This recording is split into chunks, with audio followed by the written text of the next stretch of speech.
of order are just meant to waste time so that people cannot hear what we have to say. Mr. Speaker, I talked about things that are in the finance bill. Even the 3% turnover tax is in the finance bill, Mr. Speaker. And I said this, when will this house stand up to be counted? We are being controlled like puppets by the executive, Mr. Speaker. The executive stands and says they are going to watch how we vote. I don't know what will happen to us. Mr. Speaker, members of this house must ensure that the independence and the power of this house is respected so that we don't be taken for a ride. Mr. Speaker, the division of Kenyans by this executive has gone on for a very long time. They started with the issue of hustlers versus dynasties. They talked about companies which I've had alluded to here, and shareholders and non-shareholders. Now we've also been told, oh, this bill, there's a fight between those who have salaries and those who do not have salaries. Mr. Speaker, we must make sure that we speak the truth. When you tell us that you want Kenyans to feel pain now, I don't know, they will go to heaven soon or start enjoying themselves. It reminds me of Shakahola, Mr. Speaker. That is what the people of Shakahola told people. They told them, sell all your assets, come to us, starve and suffer in pain, then die and see heaven. Mr. Speaker, we do not want our hustlers to die. We will speak for them. They are suffering enough, Mr. Speaker. This bill, we cannot allow it to continue hurting them more than that, Mr. Speaker. Mr. Speaker, we have had a mention that Kenya is not highly taxed because I think, I don't know, Tunisia, Morocco, they are taxed more. Their tax to GDP is higher. How do you compare Kenya with some of those countries? The average salary in Tunisia is 176,000 a month. Average salary in South Africa is 187,000 a month. Average salary in Morocco is 263,000 shillings a month. The average salary of a Kenyan is 22,000 shillings. How do you compare light and day? Mr. Speaker, let us talk the truth. Mr. Speaker, you know, when I listened to this team when they were speaking during the Kenya Kwanza team during the campaigns, they talked about raising the hustlers. In this finance bill, there is a proposal to tax welfare groups. Welfare groups are those chamas of our women when they put money together, Mr. Speaker, so that they can do table banking. 1,000 shillings each, they put it together, then it is taken by one. Now this team wants to tax that money, take money that these women have worked hard for, the hustler women of this country, the mamamboga, the boda. Can you people be fair to Kenyans? Members, let us stand up and oppose this bill, all of us. The voters are watching. The voters are watching. And I can tell you, those people that you are respecting so much, when you lose the next election, they will not pick your calls. And by that time, even these positions of cabinet, I don't know, CASs, we will have fought them, we will have removed them. They will no longer be there. So members, please, let us vote. Order. Order, honorable members. In any civilized parliament, when you approve of what your colleague is saying, you thumb your feet. You thumb your feet. The way the minority leader is demonstrating. For those honorable colleagues who are here for the first time, this is not a rally. This is a parliament. So thumb your feet in approval and keep your silence in your disapproval. Mohamed Ali Jijopevu.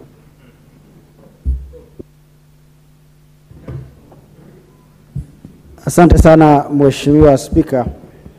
Mimi nasimama kuunga mkono na vile vile nitaanza kwa kusema ya kwamba ni vyema sisi kama wabunge tuweze kujadili masuala ambayo yana umuhimu na taifa hili na wananchi wake. Ikiwa tutaanza kufanya mazungumzo ya kuleta uvumi na fitina, basi hatutakuwa tunasaidia mwananchi wa kawaida. Nikiangalia hii bill Mheshimiwa Spika, na hili bunge lina wabunge wengi zaidi ya 300. Na asilimia kubwa ya wabunge ni wale ambao wako nje. Na hawa wabunge wakifika katika majukwaa wanaenda kuchochea wananchi pasi na kuwaambia ukweli.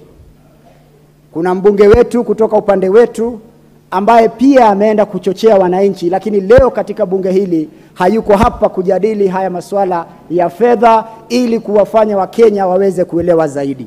Mheshimiwa Spika, hili taifa limekuwa taifa la ombaomba tangu Kenya kupata uhuru. Mwaka 1963 Kenya imekuwa ikiongozwa na masuala ya kukopa.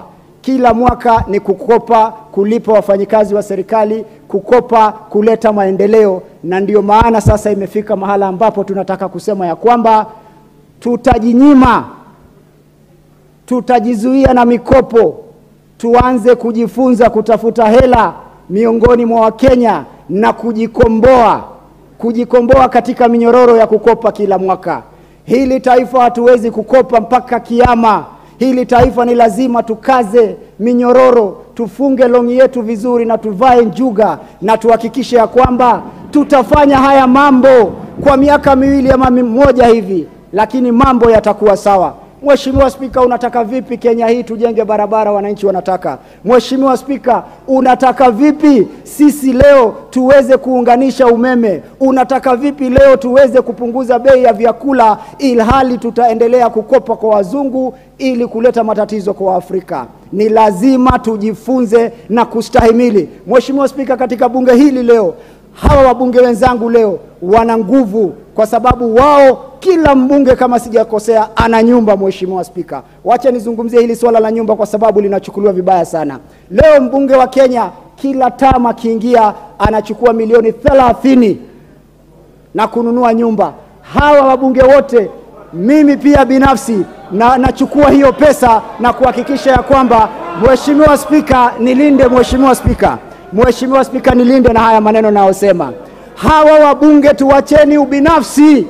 tuacheni ubinafsi kwa mara ya kwanza. Tufikirie hawa wananchi. Ni lazima tujinyime, ni lazima tujiadhibu ili tuweze kukomboa hawa wa Kenya. Leo unataka kupinga mswada, leo unataka kupinga bill kwa sababu ya kutafuta umaarufu, siasa za populism.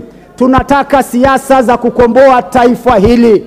Hatuwezi nyima maskini nyumba na wewe unajipatia nyumba kila mwaka. I see nothing out of order. You'll get a chance to say something contrary to what he's saying. That is what debate is all about. Mheshimiwa Spika, na naomba uniongezee dakika zingine 2 kwa sababu hawa watu wa Azimio wanapenda kupiga kelele mambo mazuri yakitajwa. Mheshimiwa Spika, nilikuwa nazungumzia, angalia katika hii bila, angalia Mheshimiwa Spika. Kwanza inapatia taifa hili uhuru wa kuwapatia nafasi wawekezaji waweze kuja katika taifa hili. Wawekezaji wengi wanaweza kuwekeza katika Nairobi, lakini wamepunguziwa kutoka 37.5 hadi 30% kwa masharti ya waende wawekeze maeneo mengine kama Bungoma, Mombasa, Garissa, sehemu ambazo hazina uwekezaji. Zikiwekezwa basi watoto wetu wanapata kazi, nchi inapata ushuru, nchi inapata nguvu ya kuweza kujikomboa. Angalieni mazuri ndani ya fedha hii. Kwa mfano, hii mambo ya 10% ambayo ina protect local market, ya kuhakikisha ya kwamba tunaenda katika juakali sekta, tunanunua Kenya, tunanunua Ukenya ndani yetu na kuhakikisha tunainua viwanda vyetu. Angalieni yale mazuri yako ndani ya hii. Msiangalie ubinafsi, msiangalie tamaa, msiangalie kuongozwa na viongozi ambao hawana dira ya uongozi. Kila mwaka ni kusumbua, kila mwaka ni kuambia. Time is up. Women Rep Migori. Women Rep Migori, you are on the screen, or you are not ready.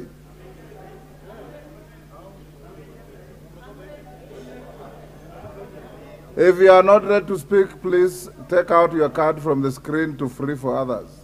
Go ahead, Women Rep Migori. Thank you, Mr. Speaker, for giving me this opportunity.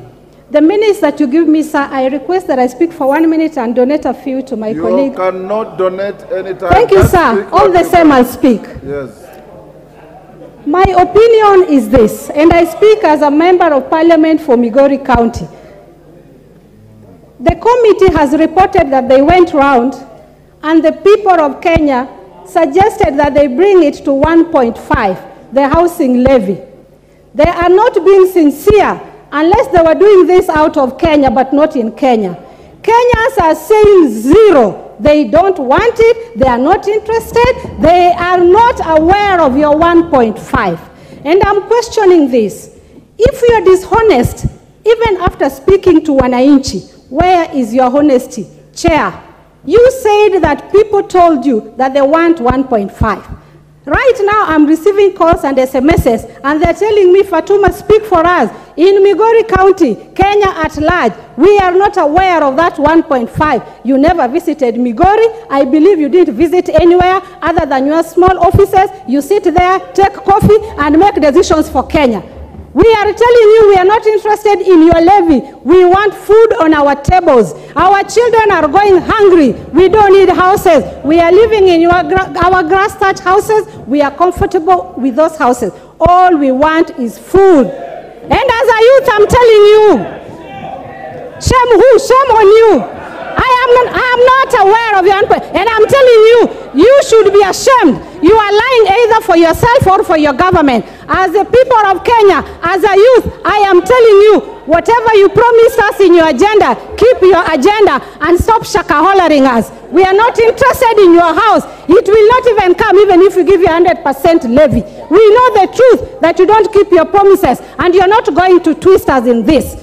Stop lying to Kenyans and face reality. Kenyans wamechoka. They are not interested in this house levy. They're asking for one request. Please give us food. Don't give us houses that do not exist. After all, as a Muslim, there is a golden house waiting for me in heaven. I don't need one from Kenya Kwanza. Thank you, Mr. Speaker. Wakili Mureu. Wakili Mureu. Rendikiri.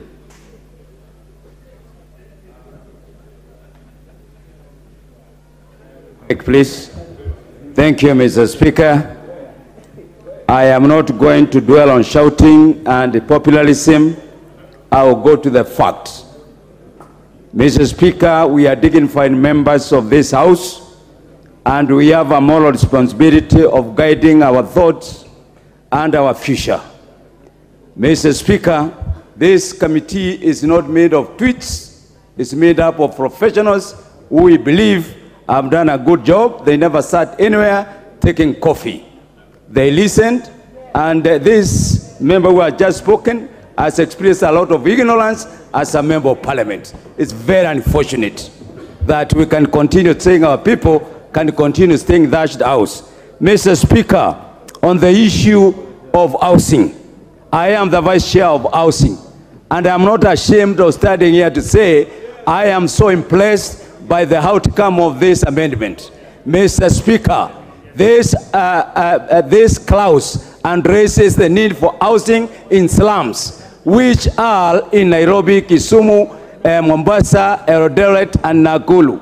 Mr. Speaker, we are members of parliament in these chambers who are leading constituencies where 50% of their residents stay in slums. What we are trying to do and what the Kenya government is doing is to uplift the standard of these people according to Article 43 of our Constitution. Mr. Speaker, these people who are talking and condemning the housing factor, they refer the need to go back to our Constitution. How are we going to realize giving clean environment and sanitation if we cannot raise money? We should not deceive ourselves.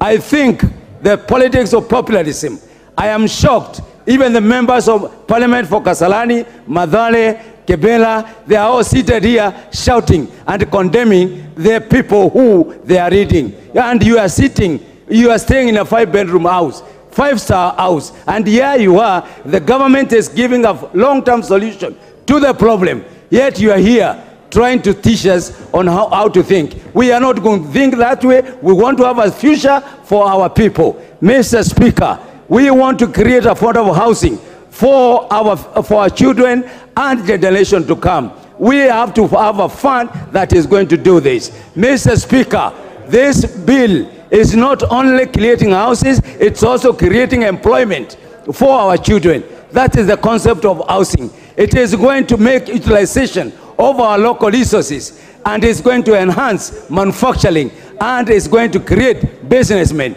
So we are dealing with a very global and major issue, not the trivial aspect of just the shelter. Mr. Speaker, the finance bill has raised the issue that every Kenyan is saying, Mama Mboga want road, Mama Mboga want education, Mama Mboga want electricity, Mama Mboga want health services. How is the government going to provide this if we are not going to raise money? The former government utilized our coffers when they were exiting, and the people in front leading the Azimio brigade, they are the same battalion that took off with the money that was left at the treasury. Shame for you to stand there and tell Kenyans that the living standard.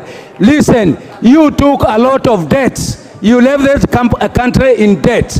Now, where do you think the money is going to come from? Mr. Speaker, we are pretenders of the greatest honor. There is no way that we are going to lower the standard of living for Kenyans if we don't increase productivity. Productivity cannot come as if there is no money put in the investment in terms of agriculture and support services. So let's engage on issues. Let's not engage on populism. My friend, Mr. Mbui, I was not born in parliament, but I want to be counted as one person who, I want to be counted as one person who... Yes, Robert Mbui, what's the problem? Honorable Speaker, we are debating the finance bill. And it is very shocking for the honorable member who was on the floor, the honorable Indikiri, to start lecturing me and mentioning my name. Mr. Speaker, here it's about debate, it's about the finance bill. Whatever emotions you have, please do not, I think, protect me, Mr. Speaker. Mr. Speaker, I will call him Order Indikiri, to be fair, Robert Mbui, nothing personal. You have already